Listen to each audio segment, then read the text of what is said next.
नमस्कार, मैं हूं अंजना ओम कश्यप और ब्लैक एंड व्हाइट में आपका स्वागत है। नमस्कार, मैं हूं अंजना 2.0 और मेरी तरफ से भी खबरों के इस विश्लेषण में आपका स्वागत है। आज सबसे पहले हम आपको वोट चोरी के नाम पर मचे सियासी घमासान के बारे में बताएंगे, जिसमें कांग्रेस के आरोपों के बाद अब बीजेपी ने तीखा पलटवार किया है, जिसमें कांग्रेस और दूसरे विपक्षी दल घिरते नजर आ रहे हैं। जिन सीटों से राहुल गांधी, प्रियंका गांधी, अभिषेक बैनर्जी, अखिलेश यादव, डिंपल यादव ने चुनाव जीता, बीजेपी का आरोप है कि उन सीटों पर हजारों फर्जी और डुप्लीकेट वोटर्स हैं। अब सवाल उठता है कि क्या इन सीटों पर वोट चोरी हुई है? इसके साथ ही बीजेपी ने सोनिया गांधी पर भी भारत की नागरिकता लेने से पहले वोट बनवाने का आरोप लगाया, जो कि कानूनी रूप से वैध नहीं था। आज हम इस पूरे मामले का विस्तार से विश्लेषण करेंगे। इसके बाद आपको स्वतंत्रता दिवस पर मीट बैन को लेकर शुरू हुए विवाद के बारे में बताएंगे। तेलंगाना, महाराष्ट्र के कई शहरों में 15 अगस्त को बूचड़खानों और मीट की दुकानों को बंद करने का आदेश दिया गया है, जिसे लेकर सवाल उठ रहा है। इस तरह के फैसले कुछ हिंदू त्योहारों पर लिए जाते थे, लेकिन अब 15 अगस्त पर ऐसे आदेश से तमाम लोगों में नाराजगी है। वास्तव में यह आदेश 15 अगस्त को लेकर नहीं बल्कि जन्माष्टमी को लेकर है, लेकिन कुछ लोग इसे लेकर भ्रम फैलाने की कोशिश कर रहे हैं। इसके बाद आपको सिंधु जल समझौता स्थगित करने पर पाकिस्तान की बौखलाहट दिखाएंगे। पाकिस्तान के आर्मी चीफ आसिम मुनीर और बिलावल भुट्टो के बाद अब पाकिस्तान के प्रधानमंत्री शहबाज शरीफ ने पानी रोकने को लेकर धमकी दी है। बूट पॉलिश पीएम ने कहा है कि पाकिस्तान का पानी कोई नहीं छीन सकता, ऐसा हुआ तो पाकिस्तान सबक सिखाएगा।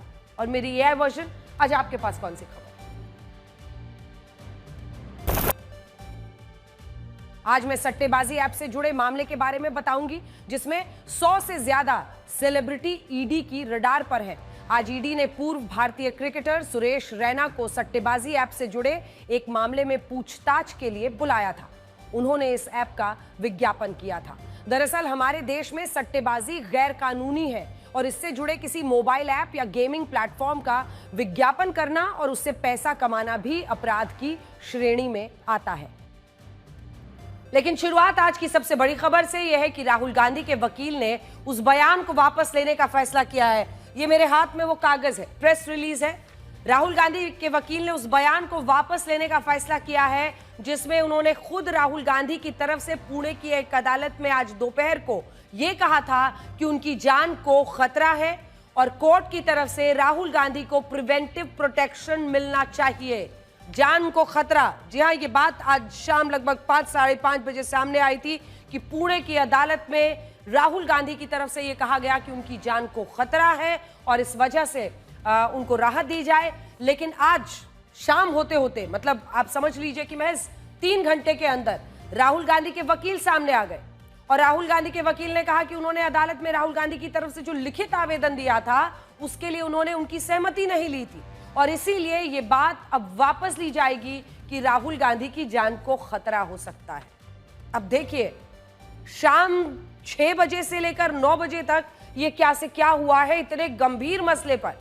यानी ये मामला पेचीदा हो गया है और किसी को समझ नहीं आ रहा है कि ऐसा कैसे हुआ कि राहुल गांधी के वकील ने बिना उनसे पूछे कोर्ट में इतनी बड़ी बात कह दी और फिर खुद अपनी गलती मानकर इस बयान को वापस ले लिया। इसमें 3-4 परम्यूटेशन कॉम्बिनेशन बनते हैं। अगर वकील ने राहुल गांधी से पूछे बिना ये बात डाली तो क्या वो राहुल गांधी के बिहाफ पर झूठ बोल रहे थे कोर्ट के सामने? दूसरी तरफ अगर राहुल गांधी इस बात को नहीं जानते थे लेकिन वकील ने ये डाल दी, तो क्या उसके बाद वकील पर यह दबाव बनाया गया कि तुम ये जनता के सामने बोलो कि मेरी जान को खतरा है, ये बात मैंने नहीं बताई है, तुमने अपने दम पर कहा था? क्योंकि आपने कभी शायद ही सुना हो कि वकील आके कह रहा हो कि ये बात मैंने अपने बिहाफ पर कही है और अपने वकील के बिहाफ पर नहीं। बाकायदा प्रेस रिलीज जारी करके वकील ने कहा है कि ये बयान मैंने अपनी तरफ से कहा था और राहुल गांधी की जान को खतरा है, ये बयान अब वापस ले लिया जाएगा। तो कुल मिलाकर तस्वीर अब यह है, पूरा मामला 2023 का है, जब राहुल गांधी ने स्वतंत्रता सेनानी वीर सावरकर को लेकर एक विवादित बयान दिया था, जिसके खिलाफ सत्यकी सावरकर ने पुणे की एक अदालत में उनके खिलाफ मानहानि का मुकदमा दायर किया था। सत्यकी सावरकर वीर सावरकर के भतीजे के बेटे हैं और उनके नाना नाथूराम गोडसे थे, जिन्होंने महात्मा गांधी की हत्या की। सत्यकी सावरकर का कहना है कि राहुल गांधी ने वीर सावरकर को लेकर गलत और भ्रामक दावे किए हैं और इस मामले में अदालत को उनकी जमानत रद्द कर देनी चाहिए। लेकिन मैं आपको बड़ी स्क्रीन पर कुछ देर में दिखाऊंगी कि इसके बाद राहुल गांधी ने क्या कुछ लिखा है। तो कुछ तस्वीरें आपको पहले दिखा देते हैं, क्योंकि आज जो ये चिट्ठी आई है और कोर्ट से जो तमाम बातें कही गई हैं वो सब बड़ी हैं। फुल स्क्रीन एक बार तस्वीरें दिखा दीजिए।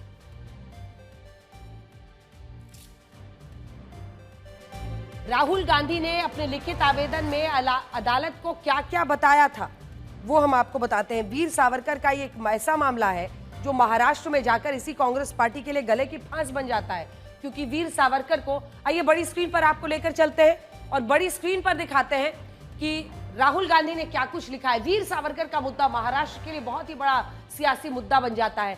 वीर सावरकर पर बयान से जान को खतरा, ये पहले बात आई, लगभग 5 साढ़े 5 बजे की ये बात है। महात्मा गांधी की हत्या करने वाले गोडसे के वंशज उन्हें जान से मारना चाहते हैं, ये सब कुछ कोर्ट में कहा गया है।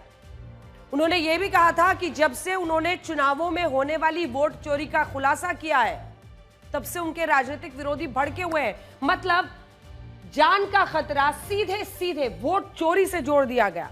पहले गोडसे की सोच रखने वाले लोगों से खतरा और फिर वोट चोरी का आरोप की वजह से खतरा। बीजेपी के कुछ नेताओं ने उन्हें सार्वजनिक रूप से धमकियां दी हैं। बीजेपी के कुछ नेताओं ने धमकियां दी हैं, यह भी लिखा गया, जिनमें रवनीत सिंह बिट्टू ने उन्हें आतंकवादी कहा है और यह बात भी राहुल गांधी के आवेदन में लिखी हुई थी। रवनीत सिंह बिट्टू ने राहुल गांधी को आतंकी कहा है, यह बात भी लिखी गई। उनका यह भी कहना था कि उन्हें डर है कि उनके साथ हमला, झूठा केस या किसी और तरह की टारगेटिंग हो सकती है। यह सब लिखा गया है। राहुल गांधी ने अदालत से अपील की थी कि इतिहास को खुद को दोहराने नहीं देना चाहिए, यानी यहां वो महात्मा गांधी की हत्या का जिक्र करके अपनी जान को खतरा होने की बात कह रहे थे। महात्मा गांधी को मारने वालों की सोच मेरे पीछे अब लग गई है और इतिहास नहीं दोहराना चाहिए। यहां वो सीधा रेफरेंस कर रहे थे कि महात्मा गांधी की जैसे हत्या हुई मेरी ना हो जाए। और इन सब बातों के आधार पर राहुल गांधी ने कोर्ट से प्रिवेंटिव प्रोटेक्शन मांगा था, जिसका मतलब यह था कि राहुल गांधी अदालत से यह कह रहे थे कि उन्हें अपनी जान का खतरा महसूस हो रहा है और इसीलिए कोर्ट राज्य सरकार को यह कहे कि उन्हें पहले से सुरक्षा दी जाए ताकि सुनवाई के दौरान या उससे पहले कोई अप्रिय घटना ना हो। लेकिन अब उनके वकील ने जो बयान दिया है वो हम आपको दिखा रहे हैं, क्योंकि वकील ने बाकायदा एक बयान देकर, ये देखिए, ये जो चिट्ठी मैंने आपको शुरू में ही दिखाई थी, ये चिट्ठी मेरे पास है। ये बाकायदा मिलिंद डी पवार ने एक प्रेस रिलीज जारी किया है और इस प्रेस रिलीज में ही उन्होंने ये तमाम बातें लिखी हैं। इस प्रेस रिलीज में वो साफ साफ लिखते हैं कि राहुल गांधी के बिना the contents of the process was drafted bye me without consulting my client Shri Rahul Gandhi. क्या राहुल गांधी से बात किए बिना ही इतने गंभीर आरोप और इस तरह के इल्जाम, जान की खतरा को मारने वाले, वोट चोरी से उसे जोड़ना, यानी न सिर्फ महात्मा गांधी को मारने वाले, गोडसे की सोच रखने वाले, बल्कि सीधे सीधे इस पूरे मामले में अब वोट चोरी का जो एसआईआर को लेकर वो इल्जाम लगा रहे हैं, उन सबको जोड़ते हुए ये बातें कही गई थी। राहुल गांधी ने इससे पहले भी अदालतों में अपने बयानों को बदला है, लेकिन ये पहली बार है जब एक ही दिन में उनका एक लिखित आवेदन कोर्ट में जमा हुआ और उसके बाद उनके वकील ने इसे वापस भी ले लिया। इससे ऐसा भी लगता है कि आज शाम को कुछ ऐसा हुआ जो अब तक की कहानी से मिसिंग है और ये समझ नहीं आ रहा है कि अगर राहुल गांधी को जान से, कि उनकी जान को खतरा नहीं था, तो उनके वकील ने बिना उनकी सहमति के ये बातें कहां से कह दी? क्या ये बातें गढ़ी गई? क्या कोर्ट के सामने झूठ बोला गया, लिखित तौर पर झूठ बोला गया? सवाल यह भी है कि अगर यह झूठ बोला गया तो इसकी अकाउंटेबिलिटी क्या है, क्योंकि यह इल्जाम बहुत गंभीर है। राहुल गांधी के पिता राजीव गांधी और उनकी दादी इंदिरा गांधी की हत्या हो चुकी है और ऐसे में राहुल गांधी का यह दावा करना, फिर इससे पलट जाना काफी गंभीर माना जाएगा। इससे राहुल गांधी की विश्वसनीयता पर भी सवाल उठेंगे। राहुल गांधी ने अपने लिखित आवेदन में सबसे चौंकाने वाला दावा यह किया था कि जब से उन्होंने वोट चोरी का खुलासा किया है तब से उनके राजनीतिक विरोधी भड़क गए। यह एक ऐसा बयान था जिस पर सबसे ज्यादा विवाद होना ही था और उसकी वजह क्या थी? वजह यही थी कि वोट चोरी के मुद्दे पर राहुल गांधी के खिलाफ बीजेपी सबसे ज्यादा हमलावर है। आज भी बीजेपी की तरफ से अनुराग ठाकुर ने राहुल गांधी और कांग्रेस पर कई गंभीर आरोप लगाए हैं। अनुराग ठाकुर ने आज राहुल गांधी, प्रियंका गांधी, ममता बनर्जी के भतीजे अभिषेक बनर्जी, अखिलेश यादव, डिंपल यादव की लोकसभा सीटों का जिक्र किया और यह बताया कि इन क्षेत्रों की वोटर लिस्ट में भी कई डुप्लीकेट और फर्जी पते वाले वोटर्स हैं। तो क्या इसका मतलब भी ये माना जाएगा कि इन सभी सीटों पर ये सारे नेता चुनावों को चुराकर सांसद बने हैं? बड़ी स्क्रीन पर आपको दिखाती हूं कि इन सीटों की वोटर लिस्ट में क्या क्या गड़बड़ झाला है। जो भारतीय जनता पार्टी का आरोप है, क्योंकि आज इससे पहले राहुल गांधी ने आरोप लगाया और अब बीजेपी ने आरोप लगाया। बीजेपी का आरोप है कि वायनाड सीट जहां से प्रियंका वाड्रा गांधी जीती हैं, वहां पर 93,499 संदिग्ध वोटर हैं। एक से ज्यादा जगहों पर जो वोटर हैं उनकी संख्या है 20,438। फर्जी पता वाले हैं 17,450। एक घर में कई धर्म जातियों के वोटर हैं 4,246 और नए वोटर हैं 51,365। तो कुल मिलाकर ये पूरा मामला जो ये फॉर्म 6 नए और युवा वोटर्स की ही कोई भरना होता है, लेकिन वायनाड में 99 से 102 साल के वोटर्स ने भी नए युवा वोटर्स वाला फॉर्म 6 भरा हुआ है। ये खबर बहुत दिलचस्प है, इसको एक बार फिर से आपको बताते हैं क्योंकि मामला फॉर्म 6 का है और फॉर्म 6 को लेकर जो गड़बड़ झाला है इसको आपको समझना चाहिए। तो देखिए, अलग अलग ये 4,000 हमने आपको बता दिया, 4,246 है जो अलग धर्म जाति वाले हैं, लेकिन इनका पता कुछ ही घरों में चला है। अब आगे बढ़िएगा तो आपको फॉर्म 6 के बारे में पता चलेगा। 51,000 से ज्यादा नए वोटर्स ऐसे हैं जिन्होंने फॉर्म 6 भरा हुआ है।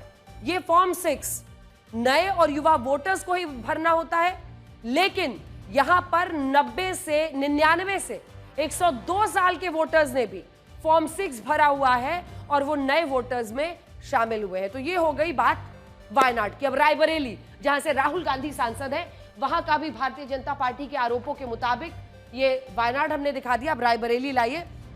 रायबरेली में भी ऐसा ही आरोप भारतीय जनता पार्टी लगा रही है कि यहां पर भी बहुत सारे ऐसे वोट्स हैं जो कि फर्जी वोट्स हैं। वायनाड के बाद अब रायबरेली हम आपके सामने रखने वाले हैं, बल्कि वायनाड में से भी ज्यादा कई सीटों पर है। वायनाड, रायबरेली, कन्नौज, इन 3 सीटों पर है। तो हम आपको अब दिखाएंगे कुछ ही देर में। इसी तरह से रायबरेली से राहुल गांधी सांसद हैं, वहां पर अगर आप देखेंगे तो संदिग्ध वोटर्स की संख्या वहां भी बहुत ज्यादा है। तो देखिए, एक तरह से राहुल गांधी का जो तीर था वही तीर बीजेपी हाथ में लेकर अब कांग्रेस पार्टी की तरफ उछाल रही है। राहुल गांधी ने आज, ये देखिए, ये बीजेपी की जो प्रेस कॉन्फ्रेंस है तब की हम सीटें आपको दिखा रहे हैं। वायनाड में 93,000 की बात उन्होंने की थी। अलग अलग जगहों पर मास वोटर एडिशंस, मैनिपुलेटेड एजेस, उम्र भी अलग अलग सबकी बताई गई है। ये सब कुछ आज पूरे नंबर्स के साथ, चेहरे के साथ आज बीजेपी ने भी ठीक वही काम किया है। अखिलेश यादव की कन्नौज लोकसभा सीट देखिए, वहां पर भी इसी तरह की समस्या है। और हम अब चलिए, मुझे लगता है कि अब आगे बढ़ते हैं और हम लोग बताते हैं कि सबसे पहले ये राहुल गांधी का, मुझे लगता है कि जो आरोप है संदिग्ध वोटर का, वो आ गया है रायबरेली का। आपको दिखाते हैं 2 लाख से ज्यादा वोट्स हैं, 2,89,000। एक से ज्यादा जगहों के वोटर 19,512 है। फर्जी पता वाले 71,977 है। एक घर में कई धर्म जाति 15,853 और नए वोटर 92,747। अब अखिलेश यादव की बात करते हैं। अखिलेश यादव की कन्नौज लोकसभा सीट पर भी संदिग्ध वोटर्स की संख्या 2,91,000 है। ये देखिए, 2,91,798। एक से ज्यादा जगहों पर 16,163। फर्जी पता 1,53,919। 25,000 देखिए, 25,772। एक घर में कई धर्म जातियों के लोग हैं और नए वोटर्स 74,531। तो भारतीय जनता पार्टी का आरोप है कि यहां पर जो संदिग्ध वोटर्स हैं उनकी संख्या लगभग 3 लाख है। तो कुल मिलाकर ये सभी आंकड़े देखने के बाद बीजेपी आरोप लगा रही है। डिंपल यादव की मैनपुरी लोकसभा सीट, यहां पर 2,55,000 संदिग्ध वोटर्स मिले हैं। अभिषेक बनर्जी की डायमंड हार्बर सीट पर 2,59,000 संदिग्ध वोटर्स। तमिलनाडु की जिस कोलाथूर विधानसभा सीट से एमके स्टालिन विधायक हैं, वहां भी 19,000 संदिग्ध वोटर्स हैं। तो अभिषेक बनर्जी का आपने देखिए, लगभग 2.5 लाख से भी ऊपर है यहां पर संदिग्ध वोटर्स। ऐसे ही स्टालिन की सीट देखिए आप, यहां पर 19,000, क्योंकि विधानसभा है, कम वहां पर मतदाता होते हैं। 19,000 यहां पर संदिग्ध वोटर्स बता रही है भारतीय जनता पार्टी। ये बीजेपी का तमाम आरोप है जो हमने आपको दिखा दिया। और अब वो कह रहे हैं कि तो क्या इन तमाम जगहों पर भी जो जीता है वो कैंसिल कर दिया जाए। राहुल गांधी, प्रियंका गांधी, अखिलेश यादव, डिंपल यादव, अभिषेक बैनर्जी, एमके स्टालिन, क्या वो भी वोट चोरी से चुनाव जीते हैं? आरोप ईवीएम इलेक्शन कमीशन से लेके संवैधानिक संस्थाओं पे बार बार लगाते रहे और अब बिहार चुनाव हारता देखकर कांग्रेस पहले ही विपक्षी दलों के साथ मिलकर झूठे आरोप लगाने में लगी है। कल कुछ कांग्रेस के लोग कह रहे थे राहुल गांधी जी और विपक्ष के नेताओं ने बवंडर खड़ा किया। अरे भाई, बवंडर नहीं, बलंडर है। और ये एक के बाद महाराष्ट्र, हरियाणा, दिल्ली, अनेकों राज्यों और देश में 3 बार लगातार चुनाव हारने के बाद, 90 चुनाव हारने के बाद राहुल गांधी जी आरोप प्रत्यारोप पर लगातार जारी हैं। अब इनका मॉडस ऑपरेंडी क्या है राहुल जी का? चुनाव हारो, झूठे आरोप लगाओ, कभी इलेक्शन कमीशन में कंप्लेंट दर्ज मत कराओ, कभी सबूत मत दो और लोकतंत्र को फर्जीवाड़ा करके एक तरह से जनता को भ्रमित करने का काम करो, लोकतंत्र को नीचा दिखाने का काम करो। एक तरफ अनुराग ठाकुर ने वोट चोरी पर राहुल गांधी के एटम बॉम्ब का जवाब दिया और दूसरी तरफ बीजेपी के आईटी सेल के हेड अमित मालवीय ने भी सोनिया गांधी को लेकर अब तक का सबसे सनसनीखेज आरोप लगाया है। अमित मालवीय ने दावा किया है कि सोनिया गांधी को जब भारत की नागरिकता भी नहीं मिली थी तब वो इस देश की वोटर बन चुकी थी। पूरा आपको टाइमलाइन बताते हैं। उन्होंने 1980 की एक वोटर लिस्ट को पोस्ट किया है जिसमें इंदिरा गांधी, ये 1980 की वोटर लिस्ट है, इंदिरा गांधी, राजीव गांधी, नाम आपको दिख रहे होंगे, संजय गांधी, मेनका गांधी, सोनिया गांधी, सबका नाम वोटर के तौर पर लिखा हुआ है। इसके अलावा इसमें पता लिखा है एक सफदरजंग रोड, जो इस वक्त प्रधानमंत्री इंदिरा गांधी का उस वक्त आवास था, निवास था। इसमें सोनिया गांधी की उम्र भी लिखी थी जो 33 साल थी। अब इस पर नजर बना के रखिएगा क्योंकि अगली बात जो हम आपको बताएंगे उससे आपको समझ में आएगा। ये वोटर लिस्ट है 1980 का, लेकिन सवाल यह है कि सोनिया गांधी इस देश की नागरिक कब बनी? कुछ लोग दावा करते हैं कि उस वक्त गलती से वोटर लिस्ट में सोनिया गांधी का नाम आ गया होगा और इसके पीछे मतदान कर्मियों की लापरवाही रही होगी। लेकिन अगर आप इस स्लिप को ध्यान से देखेंगे तो आपको पता चलेगा कि इसमें सोनिया गांधी की बिल्कुल सही उम्र लिखी हुई है, जिससे यह पता चलता है कि वाकई में उन्होंने भारत की नागरिकता लेने से पहले ही अपना वोटर कार्ड बनवा लिया था। साल 1982 जब इस पर खूब विवाद हुआ तब उनका नाम वोटर लिस्ट से हटा भी दिया गया क्योंकि वो नागरिक ही नहीं बनी थी। लेकिन फिर जनवरी 1983 की नई वोटर लिस्ट में फिर से उनका नाम जोड़ दिया गया और यह भी तब हुआ जब सोनिया गांधी भारत की नागरिक जनवरी 83 में नहीं बनी थी। 1968 में वो, मतलब अगर आप देखिए तो 1983 में वो बनी, लेकिन 30 अप्रैल को बनी। 1968 में राजीव गांधी से शादी करने के 15 साल बाद 30 अप्रैल 1983 को सोनिया गांधी को भारत की नागरिकता मिली थी और इससे पहले वो इटली की नागरिक थी। लेकिन हैरानी की बात यह है कि इससे पहले ही भारत की प्रधानमंत्री के पते पर उनका वोटर कार्ड बन गया था। और अब बीजेपी इन्हीं सबूतों को दिखाकर यह कह रही है कि क्या कांग्रेस वोट चोरी का मुद्दा उठाने से पहले इस इतिहास को पलटकर जरा देखेगी। इन आरोपों के बाद कांग्रेस की तरफ से यह कहा जा रहा है कि गड़े मुर्दे उखाड़ने से क्या होगा और पूरे देश को पिछली बातें भूलकर आज के मुद्दे पर बात करनी चाहिए। लेकिन हमारा सवाल यह है कि अगर इतिहास के पन्ने पलटने पर ऐसी घटनाओं का पता चलता है और ये बातें सामने आती हैं कि कांग्रेस ने उस जमाने में चुनाव आयोग का दुरुपयोग किया था, तो क्या देश को इसके बारे में नहीं जानना चाहिए और देश ये तय ना करे कि वो चुनाव आयोग को संभालने पर किस पर भरोसा करे? ये आपका इतिहास है तो ये भी तो दिखाया जाएगा। आप खुद 1991 की ये तस्वीर देखिए जिसमें राजीव गांधी, सोनिया गांधी, अभिनेता राजेश खन्ना एक साथ वोट डालते हुए दिख रहे हैं। उस वक्त भी हमारे देश में बैलेट सीक्रेसी का नियम था।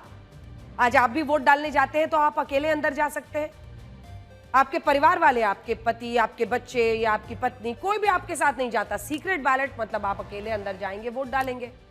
तब भी ये 1991 की तस्वीर है और तब भी सीक्रेसी ऑफ बैलेट यानी बैलेट सीक्रेसी का नियम था जिसके तहत मतदान केंद्र पर अपने वोट की गोपनीयता को बनाए रखना कानूनी रूप से जरूरी था। लेकिन आप इस तस्वीर को देखकर खुद तय कीजिए कि इसमें बैलेट सीक्रेसी कहां है, क्योंकि आपको 3-4 लोग एक साथ एक ही जगह पर दिखाई दे रहे हैं। हम आपको इसका वीडियो भी दिखाएंगे। अगर आप और पीछे जाएंगे तो भारत में बैलेट बॉक्स को लूटने का सबसे पहला, ये देखिए, ये उसी वक्त का वीडियो भी है। ये 92 का वीडियो है जो हम आपके सामने इस वक्त रख रहे हैं। सभी लोग जा रहे हैं और परिवार के लोग बैलेट डाल रहे हैं। अब ये आप तय कीजिए कि सीक्रेसी ऑफ बैलेट कितना रखा जा रहा है। यहां पर हालांकि जिस हिस्से में वो वोट डालती हुई दिख रही हैं वहां पर सीक्रेसी रखा गया है और आसपास में लोग दिख रहे हैं। फिर राजेश खन्ना जी पीछे चले जाते हैं और फिर उसी तरह से आगे प्रियंका जी भी वहां पर पहुंचकर वोट डाल रही हैं। भारत में बैलेट बॉक्स को लूटने का सबसे पहला आरोप कांग्रेस पर ही लगा था। साल 1957 भारत के पहले बूथ पर कांग्रेस समर्थकों ने बेगूसराय में कब्जा किया था। साल 1967 में कांग्रेस ने जम्मू कश्मीर की 61 सीटें जीती, जिनमें 22 सीटें निर्विरोध जीती गई थी और कांग्रेस पर चुनावों को चुराने का ही आरोप लगा था। 1971 के रायबरेली चुनाव में इंदिरा गांधी ने सरकारी मशीनरी के दुरुपयोग से विपक्ष के साझा उम्मीदवार राजनारायण को हराया और खुद इलाहाबाद हाई कोर्ट ने इसके लिए इंदिरा गांधी को दोषी माना और इंदिरा गांधी ने अपनी सत्ता बचाने के लिए देश में ही इमरजेंसी लगाई। साल 1987 में कश्मीर विधानसभा चुनाव में कांग्रेस पर धांधली के आरोप लगे और सबसे बड़ी बात यह कि उस जमाने में कांग्रेस चुनाव आयोग के मुख्य चुनाव आयुक्तों पर रिटायरमेंट के बाद बड़ी मेहरबानी रहती थी। 58 से 67 के बीच, 1958 से 1967 के बीच भारत के मुख्य चुनाव आयुक्त रहे केवी के सुंदरम को कांग्रेस ने लॉ कमीशन का चेयरमैन बनाया। 1982 से 85 के बीच भारत के मुख्य चुनाव आयुक्त रहे आर के त्रिवेदी को राजीव गांधी की सरकार में गुजरात का राज्यपाल बनाया गया। हम मुख्य चुनाव आयुक्तों की बात कर रहे हैं तो आपको बताएं 1990 में भारत के मुख्य चुनाव आयुक्त रही बीएस रमा देवी को 1997 में कांग्रेस की गठबंधन सरकार में हिमाचल प्रदेश का राज्यपाल बनाया गया। 1990 से 1996 के बीच भारत के मुख्य चुनाव आयुक्त रहे टीएन शेषन भी कांग्रेस पार्टी में शामिल हुए। उन्होंने 99 के लोकसभा चुनाव में गांधीनगर सीट से कांग्रेस की टिकट पर चुनाव भी लड़ा था। 1996 से लेकर 2001 तक, जी हां, उन्हीं की तस्वीर आप देख रहे हैं इस वक्त। मुख्य चुनाव आयुक्त रहे एमएस गिल को कांग्रेस ने राज्यसभा का सांसद बनाया और वो यूपीए की सरकार में खेल मंत्री भी बने। और आखिर में 2001 से 2004 के बीच भारत में मुख्य चुनाव आयुक्त रहे जेम्स माइकल लिंगडो को भी इस तरह के पदों पर नियुक्त किया गया। लेकिन आज यही कांग्रेस चुनाव आयोग की निष्पक्षता पर सवाल उठा रही है। कहती है कि गड़े मुर्दे क्यों उखाड़े जा रहे हैं। इस मामले को ब्लैक और व्हाइट में देखने पर यह भी पता चलता है कि पहले कांग्रेस शायद चुनाव आयोग की इतनी बड़ी लाभार्थी रही कि अब उसे चुनाव आयोग की किसी भी बात पर भरोसा ही नहीं होता और यही लगता है कि चुनाव आयोग का दुरुपयोग हो सकता है। इस बात को आप वाराणसी की इस मामले से भी जरा समझ सकते हैं। कांग्रेस ने दावा किया था कि प्रधानमंत्री मोदी के संसदीय क्षेत्र वाराणसी की मतदाता सूची में एक ही पिता के नाम पर 50 से ज्यादा लोगों ने अपना वोटर कार्ड बनवाया है। बाकायदा यूपी कांग्रेस ने इसे डाला। इनमें इन सभी 50 वोटर्स के पिता का नाम राम कमल दास लिखा था और कांग्रेस ने यह भी पूछा था कि कमल दास के एक बेटे की उम्र 28 साल और दूसरे बेटे की उम्र 72 साल कैसे हो सकती है। और इस दावे को देखकर देश के बहुत सारे लोगों को चुनाव आयोग पर शक हुआ कि देखिए वाराणसी में क्या हो रहा है। लेकिन अब पता चला है कि यह वोटर लिस्ट लोकसभा चुनावों की नहीं बल्कि 2023 के वाराणसी नगर निगम चुनाव की है और इनमें स्वामी राम कमल दास वेदांती एक सन्यासी महंत हैं जो राम जानकी मठ से जुड़े हैं। उनके शिष्यों ने अपने गुरु का नाम इनके पिता के स्थान पर मतदाता सूची में दिया है और यह गुरु शिष्य परंपरा का हिस्सा है। कानूनी रूप से इसे मान्यता दी गई है। सरकार ने साल 2026 में इसे आधिकारिक रूप से मान्यता दी थी, लेकिन कांग्रेस ने इस पर भ्रम फैलाया और अब ये झूठ खुल गया है और आप वाराणसी से हमारी इस रिपोर्ट को देख सकते हैं।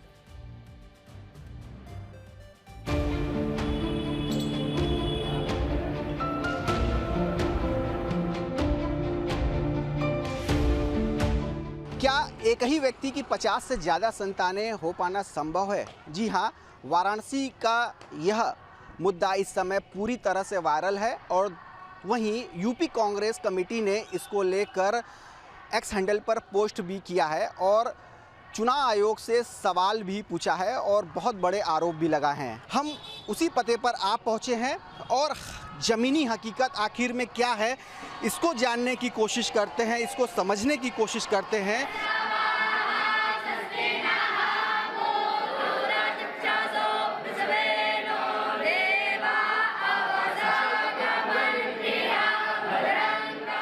ये जब भी चुनाव आते हैं और 2023 की बात, तभी ये लोग ये वोटर लिस्ट निकाल देते हैं।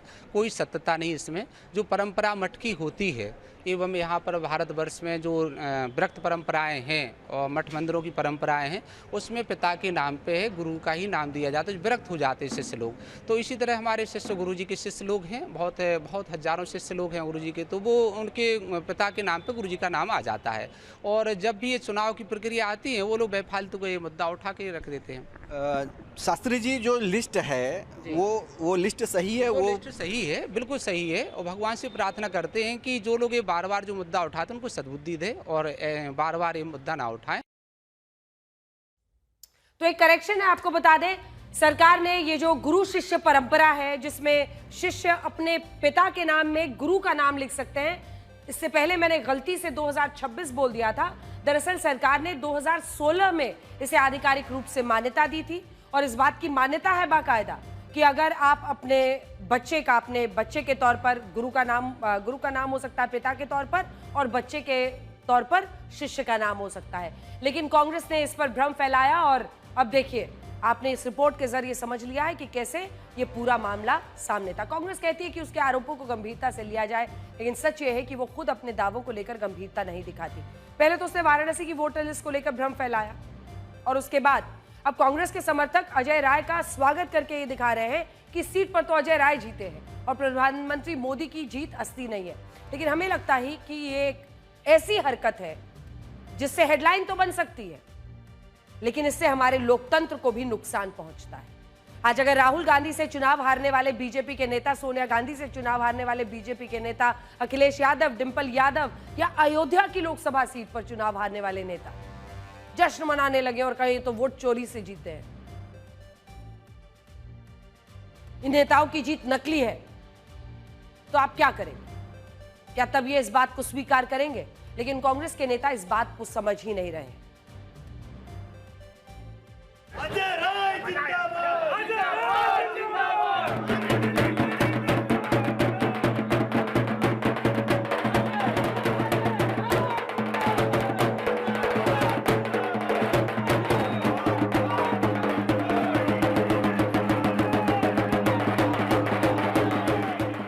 वोट चोरी करके यहाँ पे नरेंद्र मोदी सांसद बने हैं और देश के प्रधानमंत्री बने हैं। मैंने पहले भी कहा था कि काशी के लोग शर्मिंदगी महसूस कर रहे हैं कि हमारा सांसद चोरी करके, वोट चोरी करके सांसद बना है। अब एक एक घर में 50-50 लोग निकल रहे हैं, 60-60 लोग निकल रहे हैं, उनके 49 बच्चे निकल रहे हैं। क्या है ये? भी तो सब जांच होने दीजिए, सारी चीज़ें सामने आ रही है। पूरी तरीके से भारतीय जनता पार्टी ने पूरे देश के अंदर चोरी करके और प्रधानमंत्री ने बनारस में चोरी करके यहाँ से वोट चोरी करके सांसद बने। बनारस की जनता जो ठानी थी, जो हिंदुस्तान की जनता जो ठानी थी, आज वह सच्चाई निकल के सामने धीरे धीरे आ रहा है। यहाँ पे नरेंद्र मोदी जी 1.5 लाख वोट से हारे थे। जबरदस्ती जो है अधिकारियों के, चुनाव आयोग के इशारे पर जबरदस्ती देश के जो प्रधानमंत्री नरेंद्र मोदी जी को जबरदस्ती जिताया गया है। असली विजेता यहाँ के गठबंधन प्रत्याशी अजय राय जी थे। लोकतंत्र में इस तरह की बात करना शर्मनाक है।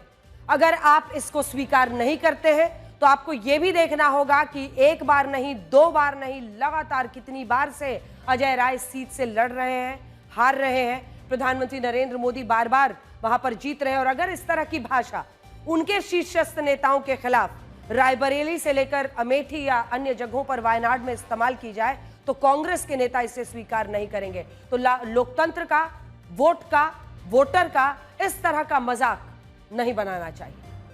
बिहार में भी एक वोटर कार्ड को लेकर कांग्रेस ने वोट चोरी के आरोप लगाए थे और प्रियंका गांधी और विपक्षी सांसदों ने मिंटा देवी की टी-शर्ट पहनकर विरोध प्रदर्शन किया और यह कहा था कि उनके वोटर कार्ड पर उनके जन्म का साल 1900 लिखा है, जिससे वो 124 साल की हो जाती है और कांग्रेस ने इसे बड़ा घोटाला बताया। अब मिंटा देवी ने कहा है कि उनके जन्म का साल 1990 था, जो गलती से 1900 हो गया और ये एक टाइपो एरर था, लेकिन विपक्षी नेताओं ने अपनी राजनीति के लिए उनकी तस्वीर का गलत इस्तेमाल किया। इसका विरोध वो करती हैं, काफी गुस्से में है, सुनिए।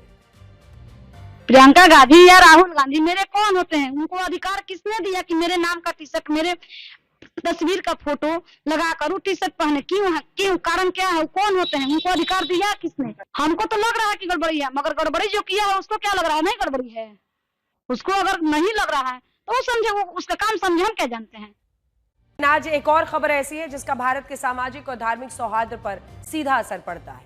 खबर यह है कि तेलंगाना और महाराष्ट्र के अलग अलग शहरों में 15 अगस्त को बूचड़खानों, मीट की दुकानों को बंद रखने के आदेश दिए गए, जिस पर अब सवाल उठ रहा है।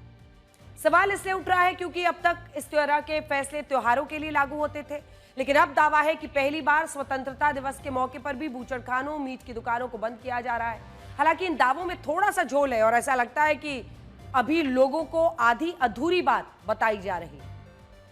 अब तक प्रमुख रूप से 2 राज्यों के नगर निगम ने इस तरह की पाबंदियां लगाई हैं। इनमें पहला राज्य है महाराष्ट्र और दूसरा राज्य है तेलंगाना। महाराष्ट्र में छत्रपति संभाजी नगर की महानगर पालिका ने 15 और 20 अगस्त को बूचड़खानों और मीट की दुकानों का बंद रखने का आदेश दिया। 15 अगस्त को यह पाबंदी इसलिए लगाई गई है क्योंकि 15 अगस्त को गोकुल अष्टमी है, जिसे उत्तर भारत में जन्माष्टमी भी कहते हैं। जबकि 20 अगस्त को इसलिए मीट की दुकानों को बंद रखा गया है क्योंकि उस दिन जैन धर्म का एक त्योहार है, जिसे पर्युषण पर्व भी कहते हैं। यानी इस बार गोकुल अष्टमी स्वतंत्रता दिवस के मौके पर पड़ रही है, इसीलिए 15 अगस्त को मीट की दुकानों को बंद रखने के लिए कहा गया है।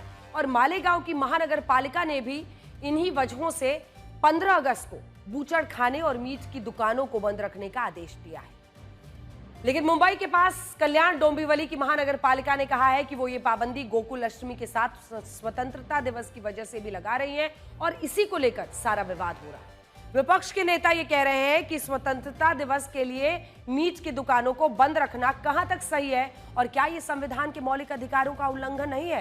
हालांकि यहां एक तथ्य ये है कि कल्याण डोंबिवली में साल 1988 से ही स्वतंत्रता दिवस के मौके पर मीट की दुकानों को बंद रखने का आदेश जारी होता है, जिस पर इससे पहले कभी विवाद नहीं हुआ। लेकिन इस बार इसे मुद्दा बनाया जा रहा है और ये सब भी तब जब बाकी के नगर निगम और महानगर पालिकाओं ने गोकुल अष्टमी की वजह से ये पाबंदी लगाई है। इनमें तेलंगाना का ग्रेटर हैदराबाद म्युनिसिपल कॉर्पोरेशन भी शामिल है, जिसने 15 और 16 अगस्त को सभी बूचड़खानों, मीट की दुकानों को बंद रखने के लिए कहा है। ये पाबंदी भी स्वतंत्रता दिवस और जन्माष्टमी के त्योहार की वजह से लगाई गई है, लेकिन कुछ नेता इस पर आपत्ति जता रहे हैं और उन्होंने इसे बड़ा मुद्दा बना दिया है। इनमें असदुद्दीन ओवैसी साहब इन पाबंदियों को असंवैधानिक बता रहे हैं। महाराष्ट्र के उप मुख्यमंत्री अजित पवार ने भी इन फैसलों की आलोचना की है। आदित्य ठाकरे ने कहा है कि अगर ये पाबंदी त्योहार की वजह से लगाई गई है तो भी इसे सही नहीं ठहराया जा सकता। कल्याण डोंबिवली के जो महापालिका के आयुक्त हैं उनको सस्पेंड किया जाए, जो भी हो, मुझे पता नहीं वो कौन है, क्योंकि वेज नॉन वेज ये मुद्दा उनका नहीं है। स्वतंत्र दिन पे हम क्या खाएं, हमारा अधिकार है, हमारा स्वतंत्र है। वो नहीं हमें बता सकते कि वेज खाए नॉन वेज खाए। हम तो बिल्कुल नॉन वेज खाएंगे, हमारे घर में खाते हैं।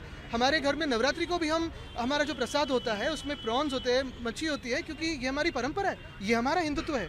और वहाँ की जो आगरी कोड़ी बांधे हुए वो कहाँ जाएंगे? ये कोई धर्म की बात नहीं और ये कोई देश हित की बात नहीं है कि वेज नॉन वेज खाओ। जो भी खाते हो घर में क्यों घुस के बात करें? ये फैसला कोई इस सरकार ने लिया हुआ नहीं है। 1988 से ये फैसला चला आया है, हमने कोई नया फैसला किया नहीं है। जब उद्धव ठाकरे भी चीफ मिनिस्टर थे तब भी ये फैसला था, अब भी वो फैसला है, हमने कोई नया फैसला लिया नहीं है। भाई लिकर पे बैन जब होता है तो बहुत अच्छी चीज़ है, मगर हम ये अब उस दिन हम तो आज़ादी मना रहे हैं, आज़ादी की खुशी मना रहे हैं, और क्यों आप उसको बंद कर रहे हैं? भाई शराब पीकर कोई गलत काम कर सकता है, मगर ये तो लाइवलीहुड है ना उसकी, जो गोश्त बेचना बेचारे लोग, और उसमें ये तो कोई मोर देन 90% करीब लोग तेलंगाना में गोश्त खाते हैं। बहुत सारे राजनीतिक विश्लेषक ये सोच रहे हैं कि मीट से, चिकन से जुड़ा हुआ कोई मुद्दा है, आपको असदुद्दीन ओवैसी के कद के नेता सांसद तुरंत उस पर बोलने के लिए इतने आतुर क्यों दिखते हैं? ये सारा विवाद इसलिए हो रहा है क्योंकि इस बार जन्माष्टमी का त्योहार 15 और 16 अगस्त की तारीख को पड़ रहा है, जब भारत अपना स्वतंत्रता दिवस भी मनाता है। जन्माष्टमी का मतलब उस तारीख से होता है जो भाद्रपद मास में कृष्ण पक्ष की अष्टमी तिथि को पड़ती है। मान्यता है कि इसी दिन द्वापर युग में भगवान श्री कृष्ण का जन्म मथुरा में हुआ था और वो भगवान श्री विष्णु के 8वें अवतार थे। आज भी हमारे देश में जन्माष्टमी के मौके पर बहुत सारे लोग व्रत रखते हैं और ये व्रत रात के 12 बजे भगवान श्री कृष्ण के जन्म के साथ खोला जाता है। और यही वजह है कि जन्माष्टमी के मौके पर मीट की दुकानों को बंद रखकर लोगों की धार्मिक आस्था का सम्मान किया जाता है। भगवान श्री कृष्ण को सिर्फ गायों का ही नहीं बल्कि सभी जीवों का रक्षक माना गया है और इस वजह से आज भी मथुरा और वृंदावन जैसे शहरों में भगवान श्री कृष्ण के लाखों भक्त अहिंसा, शाकाहार के सिद्धांत से जुड़े हैं। लेकिन हमारी राजनीति ऐसी है कि जैसे ही किसी वजह से मीट की दुकानों को बंद करने की बात हुई, कुछ नेता इस मुद्दे पर फौरन सक्रिय हो जाते हैं, एक्टिव हो जाते हैं। बाकी सवालों पर आप पूछिए तो वो जवाब नहीं देंगे, लेकिन इस मुद्दे पर बोलिए तो वो फौरन आते हैं क्योंकि उनको लगता है कि इस मुद्दे पर बोलकर एक खास वोट बैंक की पॉलिटिक्स की जा सकती है। और उनके सक्रिय होने का कारण यह है कि हमारे देश में ऐसा नैरेटिव बनाया गया है कि भारत में ज्यादातर मीट की दुकानें मुस्लिम समुदाय के लोगों की ही होती है और इन्हीं मुस्लिम वोटों के लिए इस पूरे मुद्दे को इतना बड़ा बना दिया जाता है। लेकिन आज इन नेताओं को ये आंकड़े भी एक बार जरूर देखने चाहिए। भारत में 60% मीट की दुकानें और इसका व्यापार हिंदू समुदाय के लोगों द्वारा किया जाता है और 40% दुकानें मुस्लिम समुदाय के लोगों की होती हैं। और ये आंकड़े हमारे नहीं हैं, बल्कि आंकड़े अलग अलग एनजीओज की रिपोर्ट के अनुमान से निकाले गए हैं। जो लोग हिंदू त्योहारों पर मीट की दुकानों को बंद रखने का विरोध करते हैं, उन्हें यह भी देखना चाहिए कि सऊदी अरब के मक्का में, जहां पैगंबर मोहम्मद साहब का जन्म हुआ और जहां आज अलकाबा और अल हरम मस्जिद है, वहां शराब नहीं बेची जा सकती और ना ही वहां गैर मुसलमानों को जाने की इजाजत है। इसके अलावा कई मुस्लिम देशों में रमजान के महीने में लोगों को सार्वजनिक स्थानों पर कुछ भी खाने पीने से हतोत्साहित किया जाता है क्योंकि ऐसा माना जाता है कि इससे रोजे रखने वाले मुसलमानों की भावनाएं आहत हो सकती हैं। लेकिन वहां इस पर कभी विवाद नहीं होता। भारत में इस विवाद की एक वजह यह भी है कि हमारे देश में ऐसे लोगों की संख्या अब तेजी से बढ़ रही है जो मांसाहार है, जो हिंदू धर्म को मानते हैं। खुद सरकार कहती है कि भारत में 15 से 49 साल के 83.4% पुरुष और 70.6% महिलाएं मांसाहारी हैं। और भारत में नवरात्र के दौरान भी 30% लोग मछली, मीट, चिकन, अंडा सब खाते हैं। अगर आप इस ग्राफिक्स को देखेंगे तो 2006 में भारत के 80% लोग मांसाहारी थे, 80%, और अब इनकी संख्या 87% हो गई है, 87%। और इनमें भी जो लोग गरीब हैं या जो मिडिल क्लास परिवारों से आते हैं, उनमें नॉनवेज खाना ज्यादा खाया जाता है। कई लोग आजकल हेल्थ रीजंस की वजह से वीगन डाइट पर जा रहे हैं, तो अलग अलग जो लोग हैं वो अपनी अपनी खाने की चॉइसेस रखते हैं। तमिलनाडु, आंध्र प्रदेश, तेलंगाना, केरला, कर्नाटक, उड़ीसा, छत्तीसगढ़, झारखंड, बिहार, उत्तर प्रदेश, आप देखिए उत्तर पूर्व के सभी राज्य, महाराष्ट्र, जम्मू कश्मीर, लद्दाख की 80% या उससे ज्यादा आबादी मांसाहारी है। जबकि मध्य प्रदेश, उत्तर प्रदेश, राजस्थान, गुजरात, दिल्ली, हिमाचल प्रदेश और उत्तराखंड में भी 50% से ज्यादा लोग मांसाहारी हैं। और असल में यह फर्क मिट गया है कि मुसलमान ज्यादा मीट खाते हैं और मीट की दुकानें मुस्लिम समुदाय के लोगों की ही होती है। अब ज्यादातर हिंदू भी मांसाहारी है, इसीलिए हमारे नेताओं को अब अपनी राजनीति बदलने की जरूरत है। ये नंबर देख लीजिए, खाने वालों में भी हिंदू उतने ही हैं और बेचने वालों में भी। सवाल है कि क्या अगर एक धर्म से जुड़ी हुई आस्था की वजह से बात एक दिन बंद करने की है तो इसमें फिर इतनी पॉलिटिक्स क्यों? हालांकि यहां हम इस बात को भी जोड़ना चाहते हैं कि इस देश में ताली दोनों हाथों से बजनी चाहिए। आज जब हिंदू त्योहारों पर मीट की दुकानों को बंद रखने के लिए इतना हंगामा होता है, तब देश के लगभग सभी राज्यों में रमजान के पूरे महीने में शराब की दुकानें खुली रहती हैं और कुछ राज्यों में तो रमजान के वक्त शराब की एक के साथ एक बॉटल फ्री भी बांटी गई। तो कुल मिलाकर यह बात भी अहम है कि हर धर्म की भावनाओं का सम्मान होना चाहिए, बराबरी से होना चाहिए। भारत एक धर्मनिरपेक्ष देश है, लेकिन इसके बावजूद धर्म को लेकर पूरी दुनिया में शायद सबसे ज्यादा राजनीति हमारे देश भारत में होती है। इस बात को आप छत्तीसगढ़ की इस खबर से भी समझ सकते हैं। छत्तीसगढ़ के वक्फ बोर्ड ने 15 अगस्त को 78वें स्वतंत्रता दिवस के मौके पर राज्य की सभी मस्जिद, मदरसों, दरगाहों के मुख्य द्वार पर तिरंगा फहराने का आदेश दिया। मैं आपको अब इस आदेश की एक कॉपी दिखाती हूं। मेरे हाथ में इस आदेश की भी एक कॉपी है, ये जो हम आपको स्क्रीन पर भी दिखा रहे हैं। और इसमें क्या लिखा है मैं आपको जरा पढ़कर बताती हूं, क्योंकि इसमें लिखा है कि आप 78वां स्वतंत्रता दिवस मनाया जाएगा। इस राष्ट्रीय पर्व के पावन अवसर पर छत्तीसगढ़ राज्य में स्थित सभी मस्जिद, मदरसा, दरगाह के मुख्य द्वार पर राष्ट्रीय ध्वज का ध्वजारोहण किया जावे। इसमें क्या गड़बड़ है, इसमें क्या गलत है?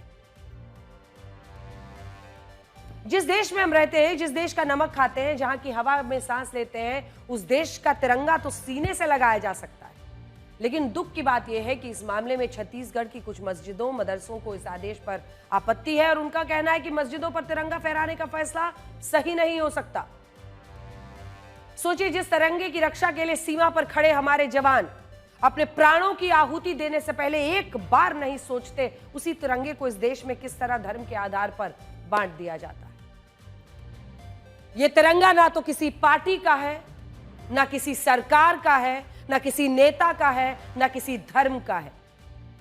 यह तिरंगा हमारे देश भारत का है और इस देश में रहने वाले हर व्यक्ति की पहचान इसी तिरंगे से है। और इसीलिए हमें लगता है कि इससे किसी को भी परेशानी कतई नहीं होनी चाहिए, क्योंकि जो सैनिक अपनी जान की आहुति इस देश की सरहद पर देता है, वो ये नहीं देखता कि वो किस धर्म के व्यक्ति को बचा रहा है, वो भारतवासी को बचाता है, वो भारत के लिए अपने प्राण का सर्वोच्च बलिदान देता है। और आप भी जब विदेश घूमने जाते हैं ना, तो यही भारत का पासपोर्ट आपके काम आता है। अगर इसके बाद भी कोई ये कहता है कि तिरंगा कोई इस्लामिक प्रतीक नहीं है और मुसलमान तिरंगे को फहराने के लिए मजबूर नहीं है, उन्हें ये तस्वीरें देखनी चाहिए। दुनिया में एक भी मुस्लिम देश ऐसा नहीं है जहां के नागरिक अपने देश का राष्ट्रीय ध्वज फहराने से इनकार करते हैं। और भारत में भी पहली बार ऐसा नहीं हो रहा है जब वक्फ बोर्ड ने मस्जिदों और मदरसों पर तिरंगा फहराने का आदेश दिया है। तमाम मुल्क ऐसे हैं। ये तुर्की की आप तस्वीरें देख रहे हैं, अलग अलग देशों की तस्वीरें देख रहे हैं, जहां की मस्जिदों पर उन देशों के झंडों को लहराया जाता है, गर्व के साथ लहराया जाता है। फिर भारत में क्यों परहेज? 26 जनवरी 2020 को गणतंत्र दिवस के मौके पर वक्फ बोर्ड के ही आदेश पर केरल की 10,000 मस्जिदों के मुख्य द्वार पर तिरंगा फहराया गया था और उस वक्त ऐसा करने से इस्लाम धर्म को कोई नुकसान नहीं पहुंचा था। यहां एक बड़ी बात यह भी है कि हमारे देश में ऐसा क्यों है कि यहां तिरंगा फहराने के लिए आदेश जारी करने पड़ते हैं। आप खुद सोचिए कि क्या इस देश में बिना आदेश के हमें स्वतंत्रता दिवस के मौके पर तिरंगा नहीं फहराना चाहिए? लेकिन हमारे देश में तो इस पर भी विवाद हो जाता है। तिरंगा हमारा मान, सम्मान, अभिमान का प्रतीक है। राष्ट्रीय पर्व मनाना चाहिए। राष्ट्रीय पर्व के लिए हर मस्जिद के मुतवल्ली को दिशा निर्देश दिया गया है कि मस्जिद के परिसर या मस्जिद के मुख्य द्वार में ध्वजारोहण होना चाहिए, क्योंकि जो तिरंगा का सम्मान नहीं करेगा और जो देश का सम्मान नहीं करेगा, ऐसे लोगों को देश में रहने का अधिकार नहीं है। देश की आज़ादी के पीछे सब लोग का योगदान था, तो तिरंगा फहराने में क्या थे? जब तिरंगा से प्यार नहीं है तो उनको देश से भी प्यार नहीं है, तो ऐसे लोग देश के साथ गद्दारी करते हैं, इसलिए ध्वजारोहण होना चाहिए। पूर्व भारतीय क्रिकेटर सुरेश रैना को सट्टेबाजी ऐप से जुड़े एक मामले में पूछताछ के लिए दिल्ली बुलाया। ये मामला सट्टेबाजी ऐप 1xBet का विज्ञापन करने से जुड़ा है। दरअसल हमारे देश में सट्टेबाजी गैर कानूनी है। इससे जुड़े किसी मोबाइल ऐप या गेमिंग प्लेटफॉर्म का विज्ञापन करना, उससे पैसा कमाना भी अपराध की श्रेणी में आता है। सुरेश रैना पर आरोप है कि उन्होंने 1xBet को प्रमोट करने के लिए उसके विज्ञापन से लाखों रुपए कमाए हैं। ईडी के मुताबिक सट्टेबाजी ऐप गैर कानूनी रूप से पैसा कमाती है और उन्होंने गैर कानूनी रूप से कमाया गया पैसा ही विज्ञापन करने के नाम पर सुरेश रैना को दिया। ईडी सुरेश रैना से कुछ खास सवाल के जवाब मांग रही है, जैसे वो जानना चाहती है कि 1xBet को प्रमोट करने में उनका रोल क्या था और क्या उन्होंने सट्टेबाजी प्लेटफॉर्म का भी विज्ञापन किया था। ईडी ये भी जानना चाहती है कि विज्ञापन का कॉन्ट्रैक्ट साइन करते वक्त क्या उन्हें सट्टेबाजी ऐप के बारे में पता था? ईडी ये भी जानना चाहती है कि सुरेश रैना को सट्टेबाजी ऐप के विज्ञापन करने का पैसा कैसे और किससे मिला। सुरेश रैना से यह भी पूछा गया कि क्या 1xBet के मालिकों से उनकी बातचीत हुई थी। अब देखिए, कुल मिलाकर सुरेश रैना को एक ऐसा मामले में ईडी दफ्तर के चक्कर काटने पड़े हैं जिसमें देश के 100 से ज्यादा सेलिब्रिटीज फंसे हुए हैं।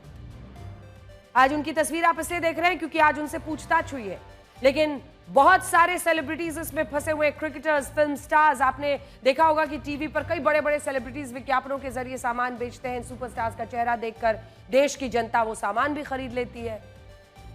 जनता को लगता है कि देश का इतना बड़ा सेलिब्रिटी अगर कोई सामान बेच रहा है या सेवाएं लेने के लिए कह रहा है तो सही ही कह रहा होगा। ईडी की नजर अब एक ऐसे सेलिब्रिटी पर पड़ गई है जिन्होंने पिछले कुछ वर्षों में सट्टेबाजी करने वाली मोबाइल ऐप का प्रचार किया था। ईडी पिछले कुछ वर्षों से सट्टेबाजी करने वाली मोबाइल ऐप और प्लेटफॉर्म्स पर कानूनी कार्रवाई कर रही है। उसे अपनी जांच में पता चला है कि इन सट्टेबाजी ऐप के विज्ञापन और इवेंट के नाम पर देश के कई सेलिब्रिटीज को करोड़ों रुपए मिले हैं। ईडी की यह कार्रवाई prevention of money laundering act के सेक्शन 5 और सेक्शन 50 के तहत हो रही है। सेक्शन 5 के तहत आपराधिक गतिविधियों से होने वाली कमाई की जांच होती है। सेक्शन 50 के तहत 50 के तहत सट्टेबाजी ऐप का विज्ञापन करने वाले कलाकारों को समन भेजा जाता है, समन किया गया है और ईडी दफ्तर इसी वजह से वो आज पहुंचे। ईडी की जांच मुख्य रूप से 5 सट्टेबाजी ऐप पर चल रही है। मैजिक विन, तो आप भी ध्यान से देख लीजिए ये ना। ईडी की जांच जिन सट्टेबाजी ऐप्स पर चल रही है उनमें है magic win, fair play, Mahadev app, octa FX और 1xBet। इन सट्टेबाजी ऐप पर शिकंजा कसने के लिए ईडी ने मुंबई, दिल्ली, हैदराबाद समेत देश के कई शहरों में छापेमारी की है। इसके बाद सेलिब्रिटीज की एक लिस्ट तैयार की गई है, ऐप्स के इवेंट में शामिल हुए हैं या फिर विज्ञापन से उन्होंने पैसा कमाया है। हमारे पास कुछ सेलिब्रिटीज के नाम हैं जिन्होंने सट्टेबाजी ऐप का प्रचार किया था। ईडी की इन पर नजर है। जैसे मैजिक विन सट्टेबाजी ऐप का विज्ञापन करने वालों में विद्युत जामवाल, शमिता शेट्टी, अन्वेशी जैन, शर्लिन चोपड़ा, पूनम पांडे, जरीन खान, नरगिस फाखरी, करण सिंह ग्रोवर, मल्लिका शेरावत और WWE रेसलर द ग्रेट खली यानी दलीप सिंह शामिल है। फेयर प्ले नाम की सट्टेबाजी ऐप का विज्ञापन करने वालों में सिंगर बादशाह, जैकलिन फर्नांडिस, रणबीर कपूर, ऋतिक रोशन, कियारा आडवाणी, वरुण धवन, टाइगर श्रॉफ, श्रद्धा कपूर, कृति सैनन, संजय दत्त, तमन्ना भाटिया, पूजा हेगड़े जैसे कलाकार हैं। ऑक्टा FX और 1xBet जैसे सट्टेबाजी ऐप के लिए सुरेश रैना, नवाजुद्दीन सिद्दीकी, युवराज सिंह, शिखर धवन, यजुवेंद्र चहल, श्रेयस अय्यर ने विज्ञापन किया। और इसके अलावा 10,000 करोड़ रुपए के महादेव ऐप स्कैम को लेकर ईडी की नजर कपिल शर्मा, श्रद्धा कपूर, मोनी रॉय, डेजी शाह, विवेक ओबरॉय, हुमा कुरैशी, शक्ति कपूर पर भी नजर है। 1xBet सट्टेबाजी ऐप को विज्ञापन को लेकर सुरेश रैना से पहले भी शिखर धवन को समन किया गया था, लेकिन वो पेश नहीं हो पाए थे। ईडी की लिस्ट में दक्षिण भारतीय फिल्मों के कलाकारों से भी पूछताछ के लिए बुलाया गया है, जिसमें अभी तक जो नाम सामने आए हैं उनमें 3 नाम बड़े हैं। विजय देवरकोंडा, राणा दगुबाती और प्रकाश राज शामिल है। देखा जाए तो किसी प्रोडक्ट या मोबाइल ऐप का विज्ञापन करने भर से कोई सेलिब्रिटी अपराधी नहीं होता। इसकी वजह यह है कि कई बार सेलिब्रिटीज को ये विज्ञापन थर्ड पार्टी या एडवर्टाइजिंग एजेंसी से मिलती हैं। ऐसा माना जाता है कि विज्ञापन करने वाले को उस प्रोडक्ट या उसकी कंपनी की कमाई के सोर्स के बारे में जानकारी नहीं होती। एजेंसी उनको अप्रोच करती है और इस वजह से वो उस विज्ञापन के लिए तैयार होते हैं और फिर वो उस एजेंसी के तहत, उस एजेंसी के जरिए उससे पैसा लेते हैं। तो आपके लिए एक अच्छी खबर भी बताते हैं, क्योंकि देश में खुदरा महंगाई में रिकॉर्ड गिरावट दर्ज की गई है और ये 8 साल में अपने सबसे निचले स्तर पर है। जुलाई महीने में खुदरा महंगाई दर घटकर 1.55% के स्तर पर आ चुकी है, जबकि जून में रिटेल इन्फ्लेशन रेट यानी खुदरा महंगाई दर 2.1% थी। मई में 2.82% के स्तर पर थी। जुलाई में ये महंगाई दर अब तक के दूसरे सबसे निचले स्तर पर है। जून 2017 में खुदरा महंगाई दर 1.46% पर थी। जुलाई की रिटेल महंगाई दर आरबीआई की महंगाई दर की सीमा से काफी नीचे है। आरबीआई ने महंगाई दर की सीमा 2% से 6% रखी थी। जनवरी 2019 के बाद यह पहली बार है जब खुदरा महंगाई दर आरबीआई की महंगाई के लक्ष्य से भी नीचे आ गई है और यह गिरावट आम आदमी के साथ देश की अर्थव्यवस्था के लिए भी अच्छी खबर है। महंगाई दर में गिरावट की प्रमुख वजह है दाल हो, सब्जी, अनाज, अंडा, चीनी, मिठाई, खाद्य पदार्थ, ट्रांसपोर्ट, कम्युनिकेशन, एजुकेशन के लिए जरूरी चीजों की कीमत में कमी आना। रूरल इन्फ्लेशन जून के 1.72% से घटकर जुलाई में 1.18% हो गई, जबकि शहरी महंगाई 2.56% से घटकर 2.0% हो गई। ग्रामीण और शहरी दोनों क्षेत्रों में फूड इन्फ्लेशन में भी तेजी हो गई है। अब आपको पूर्व क्रिकेटर सचिन तेंदुलकर के बेटे अर्जुन तेंदुलकर के बारे में बताते हैं। 25 साल के अर्जुन तेंदुलकर की सगाई हो चुकी है। उनकी सगाई सचिन के करीबी दोस्त रवि घई की पोती सानिया चंडोक से हुई है। और हमेशा याद रखिए, संघर्ष में आप अकेले ही रहोगे, काफिला तो सफलता के बाद आएगा। नमस्कार।